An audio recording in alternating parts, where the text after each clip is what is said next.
구주 예수 그리스도의 이름으로 기도드립니다. 아멘. 할렐루야.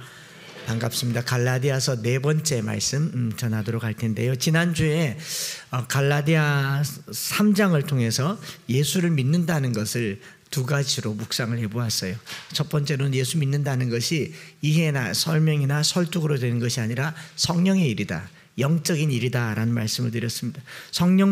그래서 3장 3절에 성령을 받은 것이 율법의 행위로냐 혹은 듣고 믿음으로냐, 3장 2절에 그렇게 말하고 있죠. 그리고 또 3절에 가보면 성령으로 시작하였다가 이제 육체로 마치겠느냐, 성령이 바로 믿음이다 라고 얘기하고 있죠. 성령의 은혜로. 또 5절에서는 너희에게 성령을 주시고 또 너희 가운데서 능력을 행하시는 이의 일이 율법의 행위냐 혹은 듣고 믿음에서냐, 믿는다라고 하는 것은 영적인 일이고 성령의 일이다 라고 얘기를 하고요. 또 다음 주에 다뤄보겠지만 5장 5절에서는요 우리가 성령으로 믿음을 따라 의의 소망을 기다린다라고 얘기하잖아요. 우리에게 주신 믿음이 성령의 은혜다라는 것이죠. 내 노력이나 설명이나 이해가 아니다라는 것이죠. 그래서 예수님을 믿는다라고 고백하는 때 이것은 성령으로 말미암은 것이고, 그렇기 때문에 영적인 삶에 더 많은 관심을 가져야 합니다. 그래서 바울은 성령으로 시작했다가 육체로 끝나서는 안 된다. 예수를 믿는 이 성령의 일로 시작해서 교회 다니면서 육체의 일, 복, 회복 또는 여러 가지 것들로 끝나서는 안 되고, 성령으로 시작했다가 육체로 마치겠느냐고 반문하면서요, 이 말을 다르게 표현하면 믿음으로 시작했다가 종교 활동으로 끝나겠느냐, 믿음으로 시작했다가 종교 생활로 끝내서는 안 된다라는 말이죠. 믿음으로 시작했다가 교회 출석하고 봉사하고 일하는 것으로 끝나지 않아야 된다. 하지 말란 말이 아닌데 믿음은 이보다 더 강력하다라는 것을 얘기를 하는 겁니다. 영적인 일이다. 신령한 은사를 더 사모하라 라고 말하면서 저와 여러분들이 예수를 믿었으면 은혜의 자리에 머물며 성령께서 오늘 우리에게 하시는 말씀을 듣고 순종함으로 더 영적인 일에 관심을 갖기를 축복합니다. 그런가 하면 두 번째로 예수 믿는다는 것은 하나님의 자녀가 되는 놀라운 관계 속으로 들어간다. 지난주에 그렇게 말씀을 드렸죠. 3장 26절에 너희가 다 믿음으로 말미암아 그리스도 예수 안에서 하나님의 아들이 되었다. 그렇기 때문에 그리스도 예수 안에서는 하나님 아들 된 저와 여러분들 뭐 해야 되느냐? 그리스도와 합하기 위하여 세례를 받은 자는 그리스도로 옷 입었느니라. 그리스도로 옷 입으라고 얘기하죠. 그래서 골로새서에서는 옛사람을 벗어버리고 새사람을 입으라고 얘기하죠. 입는다라고 하는 것은 접촉한다. 그래서 찰스 블론딘이라는 사람의 이야기를 들으면서 딱 들어붙어 있는다라는 거죠. 여러분, 종이 하나가 이런 종이 하나가 굉장히 그냥 날아다니면 약하고 찢으면 한번 더 해볼까요? 굉장히 약한 종이지만 엄청 감동받으시네요. 갑자기 신나서 한 번 더 하고 싶네. 그런 약한 종이, 무게도 안 나간 종이지만요, 딱 블럭이 딱 들어붙으면요 태풍이 와도 안 날아갑니다. 오늘 우리의 실 같은 그냥 종이 같은 인생이 주께 딱 붙어있어 그리스도로 옷 입으면 흔들리지 않는다는 거예요. 흔들린 이유가 떨어져 있어서 흔들리는 겁니다. 흔들림 없기 위해서 딱 붙어있어라 라고 얘기를 하는 것이죠. 그래서 바울은 그리스도로 옷 입는 삶이 딱 붙어있는 게 생각보다 쉽지 않다는 것을 알기 때문에 율법 따위로, 할례 따위로 구원 얻을 수 있는 것이 아니다라고 얘기하는 거예요. 우리가 잘못 생각하면 율법은 힘들고 예수 믿는 것은 쉬운 거라고 생각하지만 두 주 전에 말씀했지 않습니까? 십자가 지는 게 어렵습니까? 할례 받는 게 어렵습니까? 100배 1000배 어렵죠. 자기를 부인하고 자기 십자가를 지고 나를 쫓을 것이니라. 예수님도 이 십자가가 지기 싫어서 매일같이 할 수만 있다면 이 잔을 내게 물려달라고. 근데 하나님께서 계속 하늘에서 응답을 주시는데 일수불태 낙장불입 그러면서 계속 밀어붙여가지고 하는 예수님께서 아이 참 내 뜻대로 마시고 아버지 뜻대로 되기를 원합니다. 다른 말로 네 맘대로 하세요 였잖아요. 예수님도 하기 부담스러웠던 것이 십자가 지는 삶이에요. 오늘 우리가 손해보고 사는 게 쉽습니까? 욕들을 먹고 사는 게 쉽습니까? 이게 훨씬 더 어렵다라고 얘기를 하는 거죠. 그래서 이 바울은 율법을 따를 것이 아니라 십자가를 따르라고 말할 때 우리가 갖는 오해는요, 자유롭다. 갈라디아서는 그리스도 안에서의 자유라고 할 때 자유를 얘기하지만 그리스도 안에 있을 때 자유인데, 그리스도 안에 있는 게 생각보다 쉽지 않더라. 제 경험으로는 그렇고 제 신학으로는 그렇더라라는 겁니다. 그래서 율법과 복음과의 관계를 아마 출애굽의 이미지를 가지고 이해를 하면 조금 더 이해가 되지 않을까 싶습니다. 이스라엘 백성들이 400년 동안 지긋지긋한 애굽의 종노릇에서 해방되어서 자유를 얻게 됐습니다. 그렇죠? 이제 젖과 꿀이 흐르는 가나안 땅으로 들어가기만 하면 됩니다. 얼마나 기쁘고 감격스럽겠습니까? 출애굽했을 때 와 이제 간다, 노예 생활 해방이다 이런 마음으로 들어갔지만요, 실상 성경에 출애굽한 이스라엘 백성들의 표현을 읽어보면 진짜 애굽을 떠나고 싶긴 했나 하는 표현들이 곳곳에 나옵니다.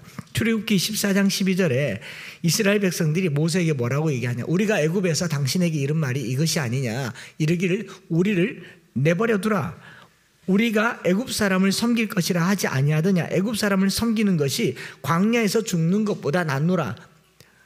광야를 싫어하는 거죠. 애굽을 벗어나서 자유를 얻었는데 그 자유가 광야 생활이니까 이게 싫대요.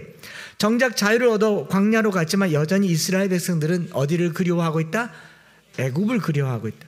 또 16장 3절에 이스라엘 자손이 그들에게 이르되 우리가 애굽 땅에서 고기 가마 곁에 앉아 있던 때와 떡을 배불리 먹었던 때에 여호와의 손에 죽었더라면 좋았을 것을 너희가 이 광야로 우리를 인도해내어 온 회중을 줄여 죽게 하는도다. 매일같이 내리는 만나와 메추라기를 보고 지겨워합니다. 그러면서 애굽의 그 제사상에서 떨어지는 부스러기를 그리워하고 있는 것이 이 이스라엘 백성들이라고 해요. 그런가 하면 가나안 땅, 약속의 땅으로 들어가는 일조차도 부담스러워합니다. 민수기 14장 3절에 어찌하여 여호와가 우리를 그 땅으로 인도하여 칼에 쓰러지게 하려 하는가? 우리 처자가 사로잡히리니 애굽으로 돌아가는 것이 낫지 아니하랴. 이제 출애굽했어요. 광야에서 가나안 땅으로 들어가려고 하는데 이것도 부담스러운 거니까 다시 돌아가자. 종로로 단 사람들 맞습니까? 거기서 고생한 사람들 맞냐고요.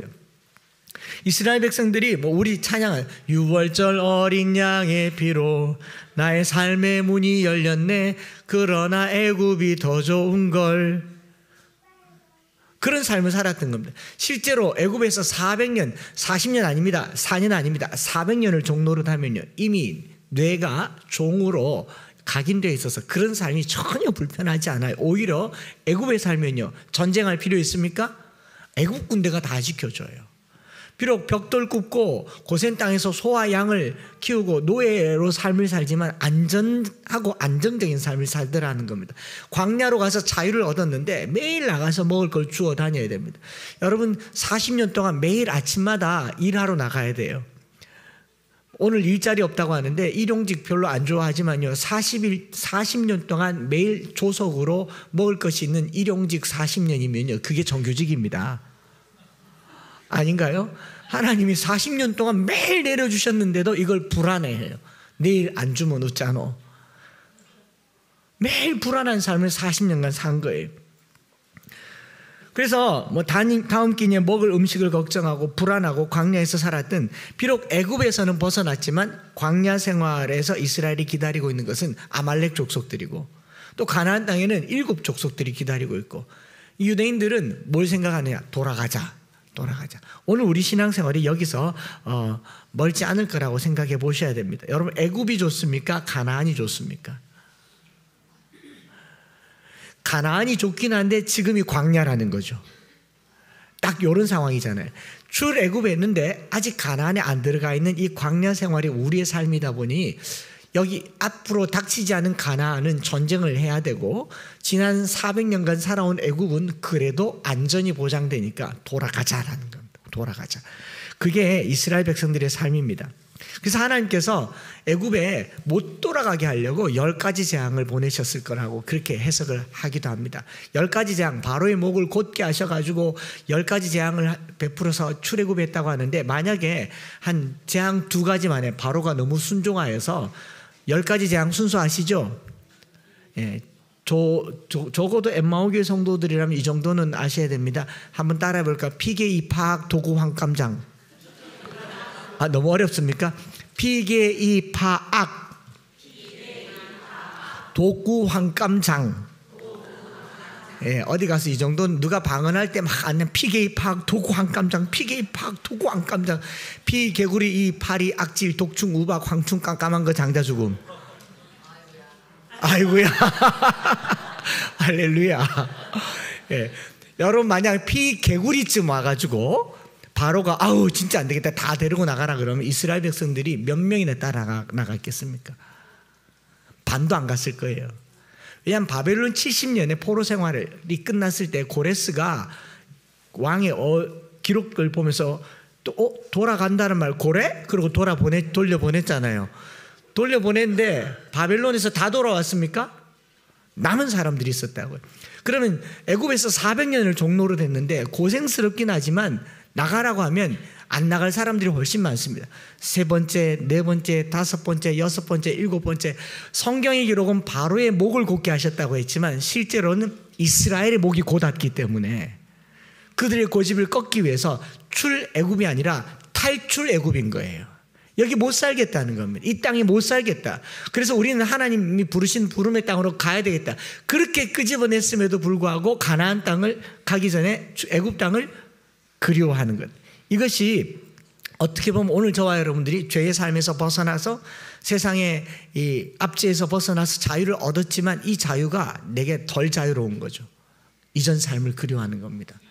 소주 마시던 삶을 그리워하고 구름 과자 먹던 삶을 즐거워하고 그런 그리워하는 삶을 사는 거죠. 이런 장면은 어떻습니까? 고래가 망망대해를 헤엄치며 등에 분수를 오 하고 사는 삶은 굉장히 동물의 왕국에서 볼 수 있는 자유로운 삶이죠. 멋들어지지 않겠습니까? 멀리서 고래를 봐도 얼마나 멋지겠습니까? 그런데 이 고래를 동물원에 큰 수족관 아쿠아리움에 넣어두고 먹이고 입히고 재우고 재주 부리고 관광객들의 박수갈채도 받으며 지내는 고래는 행복하겠습니까? 본인은 어쩌면 이게 행복할 수도 있죠. 관람객들의 입장에서 볼 때는요 볼만해요. 가까이서 보니까. 그리고 앞에서 재주도 부리고 막 분수도 뿜 뿜어내고 하니까 이야 신기하다 와 크네 그러면서 볼 수 있습니다. 그리고 고래 입장에서도요 사람들이 가까이 와서 자기를 보면서 와 박수를 쳐주잖아요. 갈채를 받지 않습니까?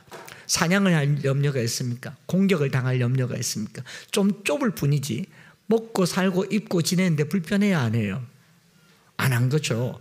그래서 북아프리카의 이 동물보호운동가들이 수족관에 있는 고래 한 마리를 자유를 주기 위해서 망망대해 바다에 이렇게 풀어보냈는데 며칠 있다가 돌아왔대요. 여기가 더 좋다는 거죠. 이게 바울이 말한 율법으로 돌아가는 삶이에요. 큰 바다를 두고 율법으로 돌아가는 게 안전하다라고 생각하는 겁니다. 안전장치. 그래서 할례를 행하고 율법을 따르는 것이 안전하다라고 여기는 거죠. 또 하나의 이야기를 더 들어보면 이건 또 정반대의 이야기가 될 것 같습니다. 최근에 어떤 분이 지나가는 길에 교회에 들러서 차를 마셨습니다. 이분은 저하고 꽤 오랜 지인이고 신앙생활도 오랫동안 해오시던 분입니다. 제가 늘 믿음 생활 잘하고 있는가 물어보면 하나님하고 내 사이에는 아무 문제가 없다. 하나님하고 내 사이에는 아무 문제가 근데 교회를 잘 안 다녀요. 뭐지? 이런 생각을 했어요. 그래서 믿음 생활에서 권면을 하면 자기는 흔들림이 없대요. 일만큼의 흔들림도 없답니다. 그리고 최근에는 새벽 기도를 나오려고 계속 마음을 먹고 있는데 갑자기 나오면 놀랄까 봐 한 목사님 내가 미리 와서 커피를 마신다고 그래요. 놀래기는 왜 놀래요? 환영하지. 내가 새벽 기도 왜 오셨어요? 이럴 사람 같이 보입니까? 구미호도 아니고. 그래서 제가 환영한다고 말했어요. 환영한다고 말했더니 그러니 얼른 말을 바꿔서 이렇게 말해요. 그런데 새벽 기도를 나오려고 하니까 안 하던 걸 갑자기 하려고 하니까 괜히 율법주의자가 되는 것 같기도 하고 하나님은 꼭 새벽 기도를 교회 가서 해야 받으시나? 집에서 하면 되지. 그래서 안 나온대요. 아직까지 안 나왔습니다. 제 귀를 불편하게 한 게 뭐냐면 율법주의라는 단어를 좀 불편하게. 제가 뭐라고 말할게요? 일단 나오기를 하라고. 안 나오더라고요. 그분 율법주의자가 되고 싶지 않아서 새벽 기도를 안 나오고 있고 지금 새벽마다 기도하고 있는 저와 여러분들은 율법주의자인 겁니다. 그렇지 않습니까? 그래서 오늘날 교회 이렇게 말해요. 오늘날 교회 출석하고 교회에서 주일 예배드리고 새벽 금요기도 하는 것을 율법주의 같아서 자기는 주일에 산에도 가고 바다에도 가고 들에도 가서 거기서 하나님을 만난대요.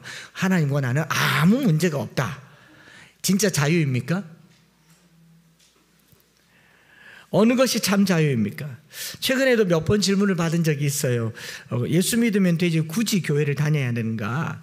하나님은 교회라고 하는 건물에 갇혀 있는 분이 아니지 않는가라고 묻습니다. 고민되지 않습니까?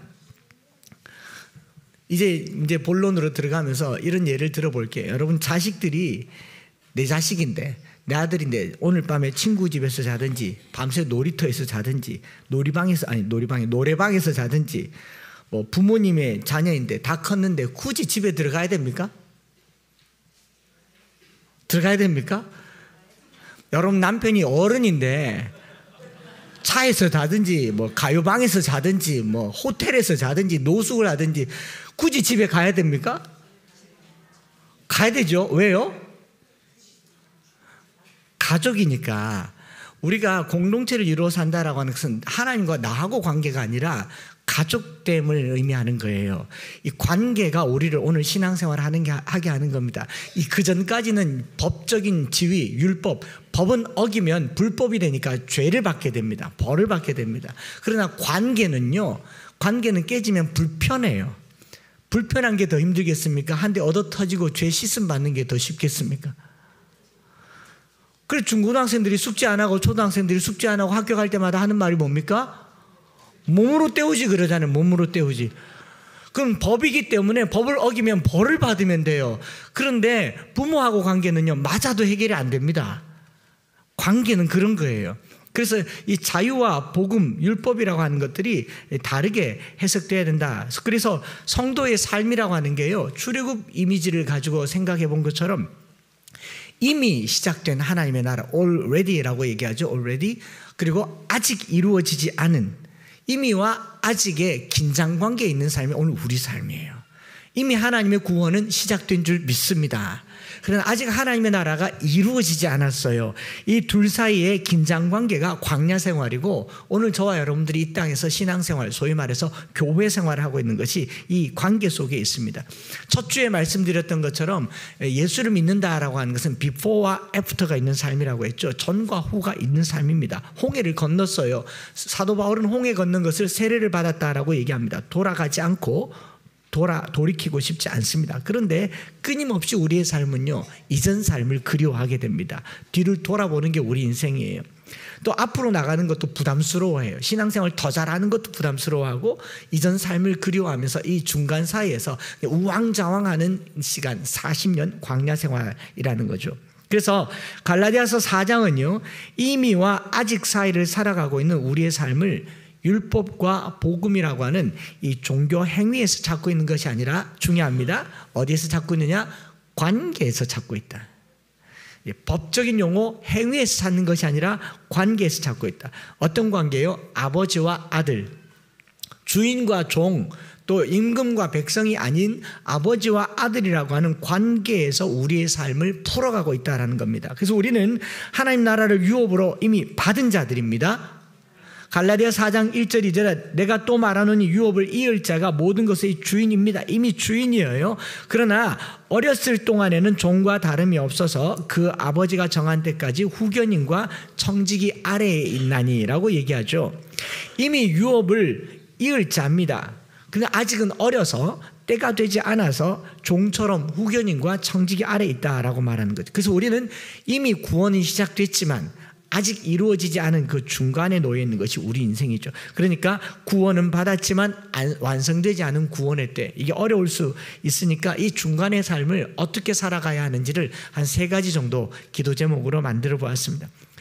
이미 구원이 시작됐지만 아직 이루어지지 않았으면 이 진행 상황에서 우리는 뭘 해야 됩니까? 기다려야죠. 뭐 하면서요? 준비하면서 기다리는 삶을 살아야 합니다. 약속이 있다면, 구원의 보장과 약속이 있다면 그것이 이루어질 때까지 조금 힘들더라도 기다려야 합니다. 신앙생활이 힘들더라도 기다려야 합니다. 뭐 좋게는 버틴다라고 표현할 수 있겠죠. 이 둘 사이, 이미와 아직 사이에 길고 긴 기다림의 때가 있음을 말해요. 4장 전체에는 때와 관련된 표현이 자주 나옵니다. 2절 그 아버지가 정한 때까지, 3절 우리도 어렸을 때에, 4절 때가 참에 목욕탕 가자, 그런 표현도 썼잖아요. 또 8절 그때에는, 이제는 19절 그리스도의 형상을 이루기까지 시간 부사를 많이 썼다라는 말은 그 시간에 이르기까지 뭘 해야 되냐? 기다리고 준비해야 된다. 기다리는 삶을 살았던 여러 기록들이 뭐 기다린다라는 말 쳐보면 계속 나와요. 이 프로스데코마이라고 하는 말인데 누가복음 2장 25절에 예루살렘에 시므온이라는 사람이 있으니 이 사람은 의롭고 경건하여 이스라엘의 위로를 뭐 하는 자라? 기다리는 자라. 성령이 그 위에 계시더라. 우리가 성령으로 사는 삶 중에 첫 번째 특징이 기다리는 삶이에요. 기다리는 삶. 누가복음 12장 36절에 너희는 마치 그 주인이 혼인집에 돌아와 문을 두드리면 곧 열어주려고 뭐 하는 사람? 기다리는 사람. 주님이 오실 것을 기다리는 사람은 뭐 하는 사람이냐? 준비된 사람 말하는 거예요. 프로스데코마이라고 하는 이 기다린다라는 말은요, 기다린다, 기대한다, 영접한다라는 의미인데, 기다리는 사람은 왜 준비하는 사람이냐? 어떤 사람이 잘 기다려요? 준비된 사람이 기다려요. 준비되지 않은 사람은요, 그날이 오는 것을 두려워합니다. 그래서 시한부 종말론 하는 사람들의 정서 속에는 다 두려움이 있어요. 말세라고 얘기하면서 내 안에 두려움이 있단 말은 뭔가가 준비가 덜 됐다라는 말이겠죠? 시험 공부 다 해놓고 난 친구들은 시험 날짜가 기다려질까요? 안 왔으면 좋겠습니까? 시험 공부를 안 한 친구는요? 물론 포기한 친구들은 빨리 시험 치고 놀아야 되겠다는 친구들도 있겠지만 대부분은 시험 날짜가 안 왔으면 좋겠다. 좌왕 우왕 동분서주 하면서 수학책 보다가 영어책 보다가 국어 보다가 내일 시험인데 오늘 밤새자 그러고 밤 꼴딱 새다가 잠들어서 시험 시간 늦는 게 우리 인생이잖아요. 왜 안 해본 사람처럼 그렇게 쳐다보세요? 다들 모범생인 것처럼. 준비된 사람이 기다리는 사람들. 그래서 우리가 이미 구원이 우리에게 시작되었다면 그것이 완성될 때까지 지금 상태에 일희일비하지 말고 성실하게 꾸준하게 준비하면서 기다리는 삶, 그래서 말씀과 기도로 거룩한 삶, 이것을 주님이 원하는 겁니다. 저희가 성경 암송하고 교회 일에 열심을 내니까 성경 암송하면 율법주의자가 된다, 바리새인이 된다. 천만의 말씀이요. 기다리는 수단입니다. 기다리는 동안 뭐 하겠어요? 말씀 암송하겠죠. 제가 실수한 겁니까? 아멘 할 줄 알았는데. 기다리는 동안 말씀 암송하겠죠. 율법적인 삶을 사는 게 아니라 하나님 나라를 기다리고 사모하며 준비하는 과정이에요. 주님 오셨을 때 기쁘게 맞이하려고 그 기다리는 삶에 말씀과 기도를 추구하는 겁니다.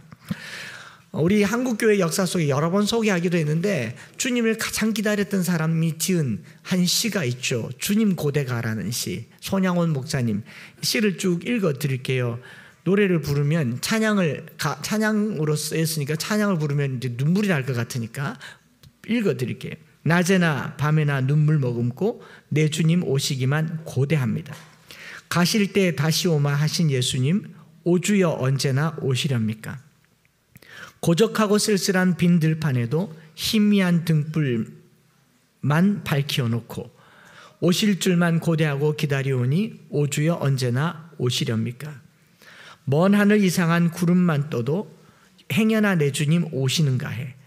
머리 들고 멀리 멀리 바라보는 맘 오주여 언제나 오시렵니까? 내 주님 자비한 손을 붙잡고 면류관 벗어들고 찬송 부르면 주님 계신 그곳에 가고 싶어요. 오주여 언제나 오시렵니까? 신부되는 교회가 흰옷을 입고 기름 준비 다 해놓고 기다려오니 도적같이 오심하고 하신 예수님 오주여 언제나 오시렵니까? 천년을 하루같이 기다린 주님 내 영혼 당하는 것 볼 수 없어서 이 시간도 기다리고 계신 내 주님 오주여 이 시간에 오시옵소서. 여러분, 손양원 목사님이 그냥 넋놓고 앉아서 주님 빨리 오세요, 힘듭니다. 어금니 꼭 깨물고 가만히 앉아서 기다렸겠습니까? 이분이야말로 하늘만 쳐다보고 기다린 분이 아닙니다. 끊임없이 신사참배에 맞서다가 일본군에게 잡혀서 5년간 옥고를 치르기도 했고, 나오자마자 애양원에 가서 그 나환자들, 음성 나환자들과 동고동락하면서 그들의 고름을 입으로 빨고 그들의 장례와 생사를 고락을 함께 살아가기도 했고, 심지어는 자기 두 아들을 죽인 안재선이라는 사람을 입양해서 자기 친아들로 양아들을 삼기도 하고, 그건 쉬운 일이었겠습니까? 그런 삶을 살았으면 복을 좀 더 받았으면 좋았을 텐데 그것도 부족해서 결국은 공산당에게 총살당하여 죽음에 이르지 않습니까? 일제 강점기부터 이 공산주의와 이제 한국 전쟁의 이후의 후유증까지 온몸으로 다 겪으면서 살았던 그 삶에 유일하게 하나님 앞에 기도했던 것은요, 주님을 기다리는 삶. 오늘 우리가 이 땅에 열심히 살면 주님이 기다려지는 삶이 되는 줄 믿습니다. 준비 안 되면요, 아직은 아닙니다. 아직은 아닙니다. 장가 못 가봤습니다. 내 집도 못 마련해 봤습니다. 차도 못 타봤습니다. 시집도 못 가봤습니다. 이런 삶들은 이제 준비가 덜 된 삶이죠. 그런 주님 기다리는 삶, 주님을 기다리며 준비하는 한 주간의 삶이 되기를 축복합니다. 그 다음에 이 이미와 아직 사이를 살아가는 저와 여러분들이 긴장하며 살아야 된다는 거죠. 긴장하며. 이미 구원을 받았지만 아직 구원이 이루어지지 않았으니 이 구원과 구원 사이에는 긴장 관계가 형성됩니다. 우리 장로교회에서 이미 따놓은 당상처럼 신앙생활하는 것은 오류다라고 말씀을 드렸잖아요. 여러분, 하나님께서 우리에게 구원의 확신을 주셨다라고 하는 것이 내 안의 확신이고 하나님의 확신이고 하나님의 선택과 예정이라고 묻는데요, 이거 굉장히 위험한 생각일 수 있습니다. 근데 구원의 확신은 내가 가질 수 있지만 하나님이 저와 여러분들을 향해서 예정하고 확정하고 선택했다라고 하는 것은 누구도 알 수 없어요. 제가 한번 여쭤볼게요. 하나님께서 아담과 하와가 선악과를 안 따먹을 줄 확신했겠습니까? 그럼 속은 거겠죠? 따먹을 줄 확신했겠습니까? 그건 잘 모르겠죠. 전지하신 하나님이 그걸 몰라요? 하나님이 세상을 만드시고요, 치명적인 실수를 하신 게 뭐냐니까 자기 닮은 인간을 만든 겁니다. 그리고 거기에 자유의지를 넣어둔 거예요. 그 전에 다른 피조물은 자유의지가 없고 본능을 따라서 합니다. 본능을 따라서. 근데 인간은 선택할 수 있는 기회를 줬는데 그 기회를 그냥 개차반처럼 버린 게 사람이에요. 하나님의 믿음을 버린 거예요. 하나님은 안 따먹기를 바라는 마음으로 선악과를 만들었는데 따먹어버린 거죠. 그러니 이걸 구원과 관련해서 본다면요, 하나님은 저와 여러분들 모든 백성들이 구원을 얻도록 예수 그리스도의 십자가를 허락해 두시고 모든 사람을 향한 구원의 길을 선택하도록 하셨습니다. 이거 예정하신 거예요. 그러나 그걸 붙드는 사람만 구원받을 수 있습니다. 그러면 그걸 붙드는 게 나라면, 그 구원의 확신이 내게 있다면 내가 흔들릴 수 있어요? 안 흔들릴 수 있어요?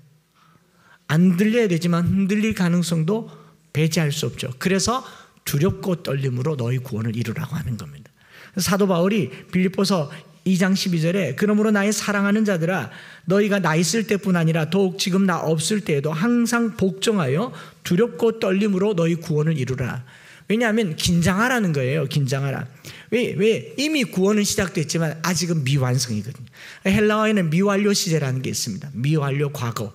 과거인데, 과거에 시작됐는데 아직도 진행 중인 걸 미완료 시대라고 얘기를 해요.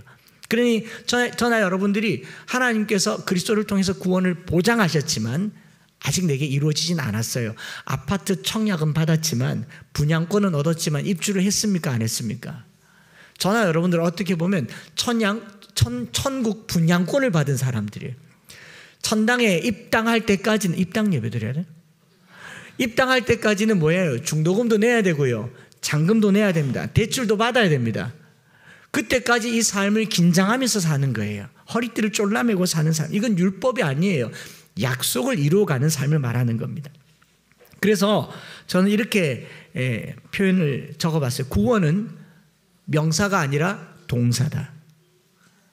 구원은 자격을 획득하는 것이 아니라 자격을 획득해서 그것을 이루어가는 동작, 과정이라는 것. 구원을 확신이라는 단어로 굳게 잡고 있지만 말고요, 약속을 내 것으로 만들기 위해서 뭐라도 하시기 바랍니다. 이건 율법주의가 아니에요. 그것을 십자가를 따르는 삶, 예수님의 가르침을 순종하는 삶이라고 얘기합니다. 그런 삶, 이미 이루어진 구원, 아직 완성되지 않은 구원을 향해서 살아가는 과정에 긴장이라는 단어를 빠뜨릴 수 없어요. 그래서 간혹가다 불안해하잖아요. 이러다가 천국 못 가는 거 아닌가, 불안해할 수 있습니다. 그리고 그것이 현실이 될 수도 있다는 것을 잊지 말라고요. 여러분, 하나님을 믿지만 자신을 믿지는 마세요.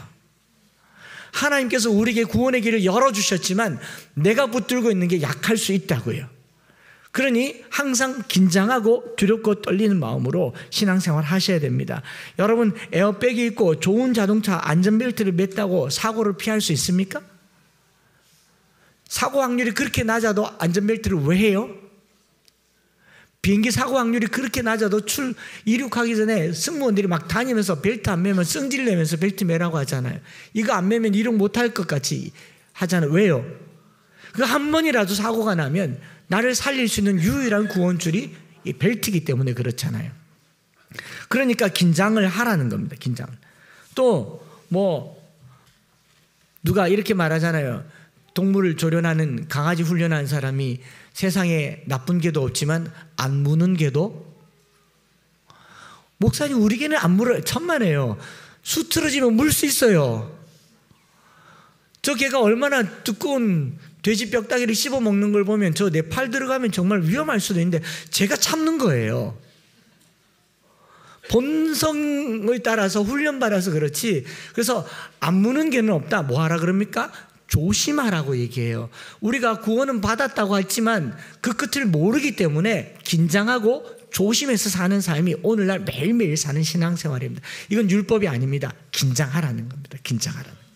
이 오랜 기다림과 긴장 상황을 견딜 수 있는 가장 큰 약속, 오늘 말씀의 결론이죠. 이 말씀 전하려고 이제 여기까지 온 겁니다.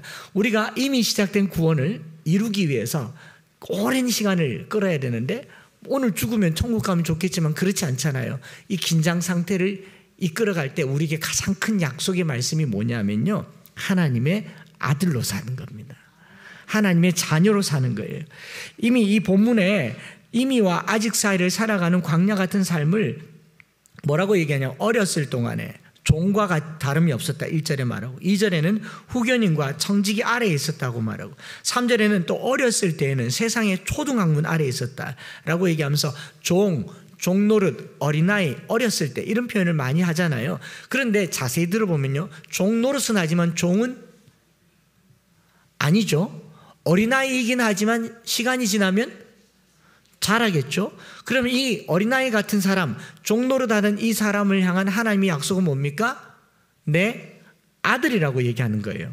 이 중간 시기, 이미와 아직 사이를 살아가는 시기, 비록 종노릇하고 세상 초등학문 아래에 있다 하더라도 근본적으로 저와 여러분들은 하나님의 자녀, 하나님을 아버지라고 하는, 이제 더 나아가서 뭐라고 얘기합니까? 아빠, 아버지라고 부르짖는 관계에 있음을 잊지 말라는 겁니다. 4장 6절에 너희가 아들이므로 하나님이 그 아들의 영을 우리 마음 가운데 보내사, 믿음은 그 영과 관련된 거라고 말했죠. 그 다음에 뭐라고? 하나님을 아빠, 아버지라고 부르게 하셨느니라. 아들의 유업이 있다는 겁니다. 저희 딸이 아빠라고 부를 때는 꽤 힘이 있어요. 얘가 뭔가를 잘못하거나 큰 실수를 할 때는 뭐라고 얘기하겠습니까? 아버지라고 그러겠죠. 그러다가 한 다리 건너서 사위나 며느리가 저를 부를 때는 뭐라고 부르겠습니까? 아버님이라고 부르겠죠. 언제가 가장 강력한 관계를 붙들고 있을 때입니까? 아빠죠. 전화 와서 사람을 꼼짝달싹 못하게 아빠. 그럼 이게 무슨 말인지 알아요. 돈 달란 말인지 근데 좀 문자 쓸 때는 아버지라고 써요. 사고 쳤구나. 아빠란 말은 굉장히 친근함을 표현하는 아람어입니다. 우리가 여러분 세상 어떤 신을 아버지라고 부릅니까? 예수님께서 주기도문 가르쳐 주실 때 하늘에 계신 우리 아버지여 라고 얘기할 때 어떤 신을 아버지라고 부를 수 있습니까? 그런데 사도 바울은 그 아버지를 더 나아가서 아빠라고 부를 수 있게 해주셨다. 이 기다림과 긴 삶의 긴장 속에서 하나님이 내 아빠라는 사실이 이것을 붙들 수 있는 힘이 되는 겁니다. 유업이란 말은 아직 내게 주시진 않았어요. 유업은 나중에 주는 거잖아요. 약속이잖아요. 약속이 현실되기 위해서 하나님께서 뭐라고 얘기하냐면 아빠라고 불러라. 아빠라고 불러라. 전 어릴 적에 가난하게 살면서요, 한 번씩 저희 집에 이 동네에 시계빵, 금은빵 아저씨가 한 번씩 찾아와서 딱 봐도 양자 삼고 싶게 생기지 않았습니까? 저만 보면 니 우리 집에 가자라고 얘기했고요, 제 마음은요 당장 그분을 아빠라고 부르고 싶었어요. 왜냐면 우리 엄마는 아프고 아빠는 무능하고 집은 막 형편없고 그분이 저보고 니 우리 집에 가자 그러면 당장 짐 싸고 싶었다고요. 하물며 하늘에 계신 우리 하나님께서 저와 여러분들에게 어떤 기회를 주셨냐면 아빠라고 불러, 아버지라고 불러. 이게 오늘 우리의 긴장된 삶을 자유롭게 하는 겁니다. 약속을 만드는 거예요.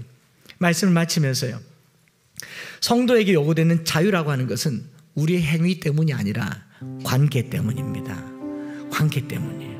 우리 관계 때문에 하나님 앞에 이 긴장된 삶을 자유롭게 살 수 있어요. 늘노래 선교단이라고 있었습니다. 1976년대에 제 연배보다 더 되신 분들은 알죠. 제가 중학교 1학년 때 늘노래 선교단 그 노문환 목사님이랑 몇 명이 여기 저희 교회에 와서 이제 그 찬양 콘서트, 그때 81년도 2년도 83년도에 콘서트를 하는데 중학교 1학년 제일 앞에 앉았는데 주로 이런 노래, 험하고 어두운 밤 살아갈 때에, 모르시는군요. 예수님이 좋은 걸 어떡합니까? 그런 노래 불렀어요. 중학교 1학년 때 제 마음에 혹 온 한 복음성가가 있었어요. 그게 뭐냐면요, 징을 하나 이렇게 가져오더니 내가 신호 줄 때마다 징 칠 사람을 찾길래 제가 손을 번쩍 들었어요. 그래서 징치라 그래서 징징징징징징징징징 하되 하나님을 아버지라 부르는 자들 좋은 일이 있으리라, 큰일이 있으리라. 우리 서로 뜨겁게 사랑하면은 징징 크게 있으리라. 마음이 너무 좋더라고요. 어머님 돌아가셨고 아버지는 없는데 내 하나님이 아버지가 된다는 사실이 하루하루를 살아갈 힘이 되었어요. 누가 제게 물었잖아요. 어머니가 그립지 않았냐? 아버지가 그립지 않았냐? 미안하지만 그렇게 그립지 않았습니다. 왜냐하면 있어도 병들었고요. 그리고 있는 아버지가 무능했기 때문에 하나님을 아버지라고 부르는 순간 그 모든 것이 씻겨져 나가더라고요. 그래서 누가 물으면요, 이렇게 대답하세요. 너가 아버지 뭐 하시노? 이렇게 얘기하면 조주인데요, 이렇게 얘기하시라고. 약간 저속하게 들리죠. 조주? 창조주요. 너가 아버지 뭐 하시노? 그럼 하나님이십니다. 그 하나님이 내 아버지가 되시니까 오늘의 이 긴장 상황을 이길 수 있는 거예요. 하나님을 아빠라고 부르는 사람들은요, 즉 아들로 살아가는 겁니다. 예수의 형상을 덧입기까지 해산하는 수고를 하라고 바울이 얘기하는 이 해산하는 수고, 오늘의 이제 신앙생활의 수고는요 율법이 아닙니다. 예수님으로 덧입을 때까지 하나님의 자녀로 살아가는 삶의 영광이에요. 그래서 우리 찬양 드리면서요, 오늘 시간이 좀 갔지만 아버지 당신의 마음이 있는 곳에 나의 마음이 있기를 원합니다. 하나님이 아버지면 주님 생각하는 방식으로 생각하시고 주님 살아가는 방식으로 주님 살아가시고 아빠 마음이 뭘 원하시는지 살아가는, 그게 철들었다라고 말하죠. 자녀들이 생전 부모 마음 모르다가 한 번씩 전화 와서 아빠 뭐해? 그러면 철든 거예요. 아빠 밥 먹었어? 그러면 철든 겁니다. 뭐 배고프면 앞에 누가 있는지 전혀 모르다가 배 좀 부르고 나면 아빠도 좀 먹어봐 그러면 그때 철이 드는 거예요. 자기밖에 모르는 아이들이 어린 아이잖아요. 근데 철이 들면 부모님을 알게 되죠. 우리가 하나님을 아빠라고 불렀으면요, 하나님의 마음을 아시기 바랍니다. 하나님의 마음을 헤아리면서 우리 찬양 드리면서요, 특별히 저는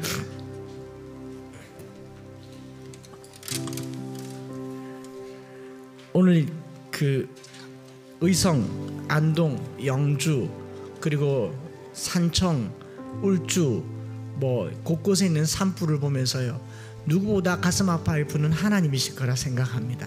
자기가 만든 피조물이잖아요. 자기가 좋았다라고 하잖아요. 누가 하나님이 재앙을 베풀었다, 저는 그렇게 생각하지 않습니다. 인간이 당한 고통에 누구보다도 고통스러워 하시는 분은 주님이십니다. 그러니 아들 예수를 우리에게 보내지 않으셨어요. 아빠라고 부르는 저와 여러분들은 하나님의 마음을 갖게 해달라고 이 찬양 드리면서 같이 한번 기도하고 마치겠습니다.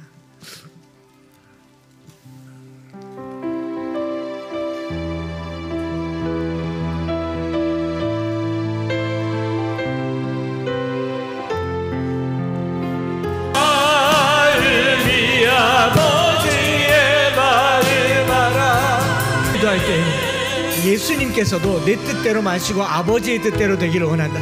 우리가 하나님을 아버지라고 부르면요, 하나님의 뜻대로 사는 거예요. 종교 생활은 내 뜻을 관철시키는 게 종교 생활입니다. 어쨌든 내 소원대로 이루려고 하는 게 종교 생활이에요. 그런 건 절에 가서 하세요. 그러나 교회 와서 우리가 부르짖는 것은요, 주님 뜻대로 살기를 원합니다. 주님이 원하는 삶을 살기를 원합니다. 그것이 하나님을 아버지라고 부르는 거예요. 아빠라고 부르는 거 호치기만 머물러 있지 마시고 주님이 내게 원하는 삶을 살기를 원합니다. 특별히 화마로 전국을 덮어버린 이 땅에 하나님의 긍휼과 자비가 쏟아부어지며 내일 두 발과 두 손이 그 어느 현장에라도 가서, 경상북도잖아요, 이 한 주간에 그들의 삶에 내 삶이 다 가기를 원할 때 하나님 마음을 알아갈 겁니다. 이 한 주간 주님 마음으로 살기를 원하고 주님의 눈물이 있는 곳에 나의 눈물도 있기를 원합니다. 우리 기도하는 마음으로 주여 한번 부르짖고 합심해서 기도하겠습니다. 주여, 살아계신 하나님 아버지, 오늘 우리가 주님의 마음을 알아서 아버지를 아빠라고 부르짖는다면 내 뜻대로 마시고 아버지의 뜻대로 되기를 원하나이다. 아버지의 뜻대로 살기를 원합니다. 내 원대로 마시고 아버지의 뜻대로 되기를 원하는 것처럼 오늘 내 마음이 하나님의 마음을 알아서, 하나님의 뜻을 알아서 온몸이 아버지의 마음으로, 내 모든 삶이 주님 닮음으로 예수 그리스도의 형상을 입을 때까지 내 사랑의 수고를 아끼지 아니하게 하여 주시고, 아버지 쉽지 않은 시간을 십자가를 지고 살게 하여 주시옵소서. 주님 말씀으로 살기를 원합니다. 아버지의 자녀로 살기를 원합니다. 아버지의 아들로, 아버지를 아빠라 부르는 삶을 살기를 원합니다. 하나님 아버지, 우리가 복음을 오해했습니다. 율법적 행위를 따르지 않는다고 해서 우리의 삶이 자유와 방임에 머물러서 그냥 어디를 가든지 주님이 나와 함께 할 것이라는 또 다른 형태의 왜곡되고 오염된 종교 생활에 빠져버렸습니다. 하나님을 아빠라 부르면 하나님의 뜻을 알진데, 하나님을 아버지라 부르면 아들로서의 도리를 다할 터인데, 이것은 율법이 아니라 복음이라는 것을 알게 하여 주시고, 예수 그리스도의 형상을 덧입기 위하여 해산하는 수고를 아끼지 아니하는 우리 모두가 되게 하여 주시옵소서. 십자가 지는 삶이 율법을 행하는 것보다 훨씬 어려운 일인 줄 알아 아빠 아버지라고 부르짖으며 유업을 약속받은 자로 오늘을 살게 하여 주시옵소서. 특별히 하나님 아버지, 의성, 안동, 영주, 그리고 영덕, 산청, 울주 곳곳에 일어나는 화재로 백성들은 두려워 떨며 그 큰 불이 지옥불 같은 것을 보고 공황에 빠지기도 합니다. 하나님, 우리에게 천국을 보여주시옵소서. 천국을 소망할 수 있도록 성도들의 도움과 사랑과 자비가 부어지게 하여 주시옵소서. 하나님, 오늘 우리가 주님 앞에 예물을 드립니다. 이 예물도 선한 곳에 닿기를 원합니다. 주님이 원하는 곳에 닿아지기를 원합니다. 주님 사용하여 주시옵소서. 하나님, 또 우리의 발걸음과 손걸음도 사용하여 주셔서 하나님, 이 한 주간 우리가 무엇을 해야 할지 아버지의 마음으로 살게 하여 주시옵소서. 구주 예수 그리스도의 크신 은혜와 아버지 하나님의 변함없으신 사랑하심과 성령 하나님 위로 교통 충만 역사하심이, 이미 시작된 구원, 아직 이루어지지 않은 현재 진행형의 이 길고 긴 기다림과 긴장 속에 하나님을 아빠라 부르며 하나님의 뜻을 따라 하나님의 마음을 헤아리며 살아가기를, 철든 백성으로 살기를 소망하는 사랑하는 모든 성도들 위해 이제로부터 영원토록 함께 있을지어다. 아멘.